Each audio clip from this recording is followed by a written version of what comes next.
This is Betsy Jensen, and you are listening to Unstoppable Body and Mind, episode 112, How to Know If You're in Freeze. In this podcast, we learn to upgrade our brain and understand the power of our thoughts, to heal and to create the results we want in our life. Become the person in control of your healing and make peace with your life. Become unstoppable, body and mind. Hello, my loves. This episode, I'm going to talk about the state of freeze, the nervous system state, so that you can identify if you are in freeze. For me, I feel like I tended to be someone who was a little more anxious, more of the sympathetic activation, meaning fight or flight, primarily flight, high achiever, wanting to get things done.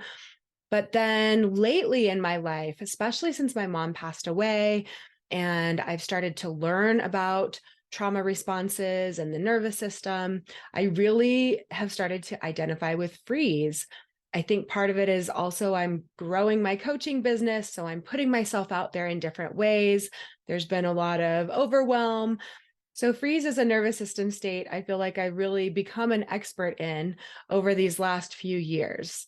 Now, in general, for all of our survival responses, they are to try to protect us when there is danger. So if there is a threat that we think we can handle, then our nervous system will choose fight or flight. And this is a choice by the nervous system and our subconscious mind. We are not thinking this through. This happens physiologically at the body level. If the threat is more than we feel that we can handle, the body and the nervous system can choose to go into freeze or shut down. We see this with animals in nature. If they're being hunted and there's no way they could outrun the predator, they might have the nervous system response to freeze so that the predator might not notice them and they might survive that way by just becoming immobilized. So the body closes up and the systems shut down. So our primitive system decides what nervous system state is best for us to adapt, to survive. And when it chooses freeze, these are the types of things that you will feel or notice in your body. Your head can feel spacey or foggy, unable to think clearly. You could forget details or feel disoriented. You could feel blank or checked out, forgetting where you're going or losing track of time, continually feeling exhausted or numb, no energy, feeling overwhelmed, feeling like you're on autopilot or disconnection, feeling lifeless, with a flat affect. Think of The Walking Dead. You're immobilized or feeling collapsed, dissociated, emptiness, trapped, hopelessness, helplessness, burnt out, depression, isolation, feeling like you can't defend yourself or say no, wanting to hide and numb out. This is where shame is. So feeling ashamed and like something is wrong with you, feeling abandoned or unwanted or not good enough. It may show up as the silent treatment or giving up quickly when you're trying to advocate for your needs. You could see difficulty taking actions or making decisions, procrastinating, fear of achieving or trying new things. And you still could be highly functional in a functional freeze state where you're a hard worker, an overachiever, performing well, just feeling numb on the inside, like you're watching yourself in your life, but not experiencing it. Freeze can have a mix of two states, the dorsal and the sympathetic. So it can have some conflicting energy, like a horse that's given a direction to run and stay still at the same time. So you may think things like, there's so much to do, but I can't do all of it, but I need to do it all, but I can't do it, and I need to do it. So you can have a lot of energy, but also feel stuck. Eventually, if the nervous system continues to be overwhelmed, it could go to immobility, to a shutdown state where you get tired and fuzzy. You can't think. It's like, I can't do all the things I want to, so I'm just going to go back to sleep.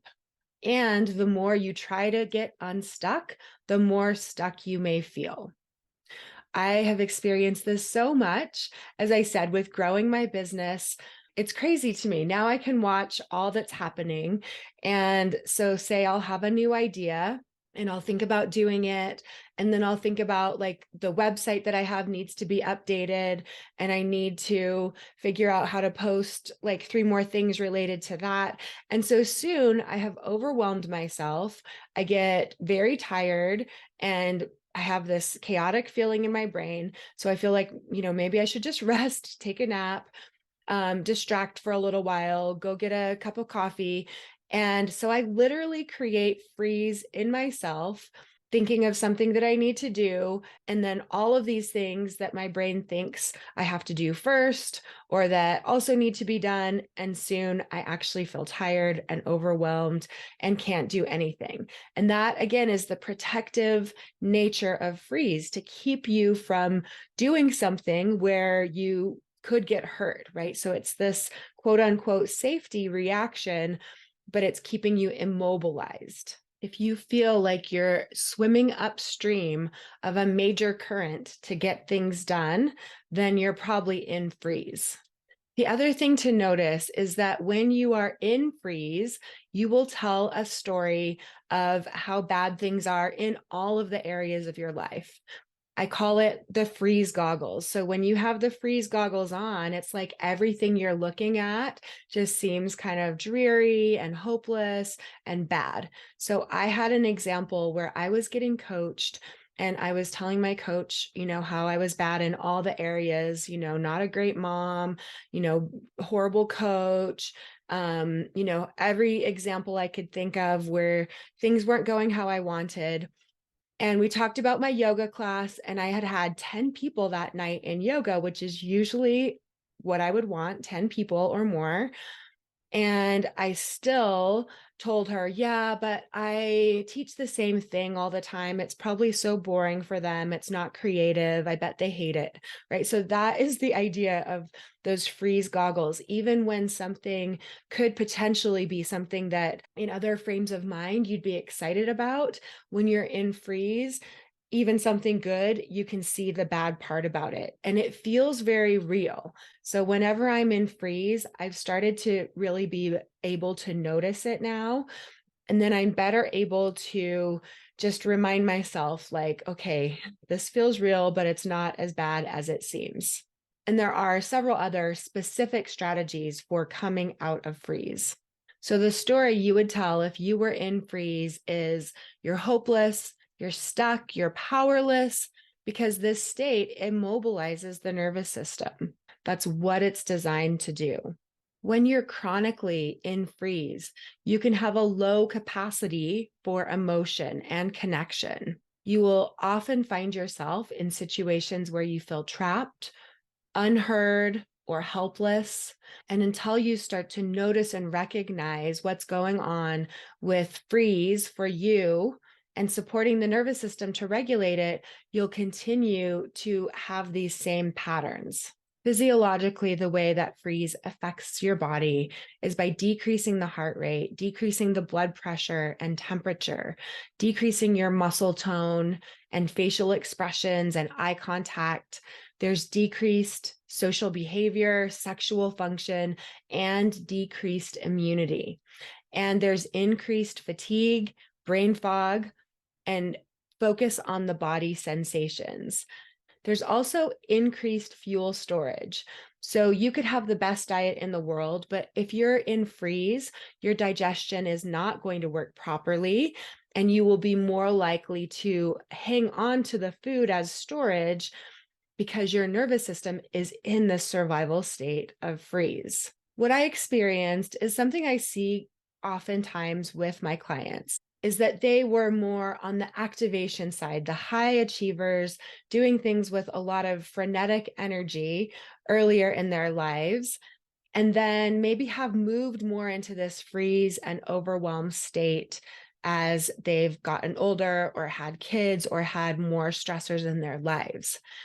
So you may feel like you go into and out of freeze, or you may feel like you're predominantly in freeze and stuck in freeze.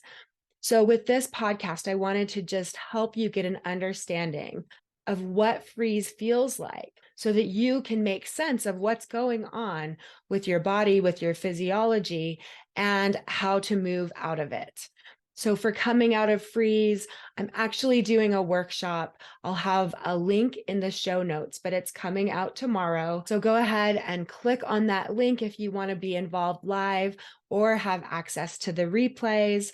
A special workshop all about coming out of freeze.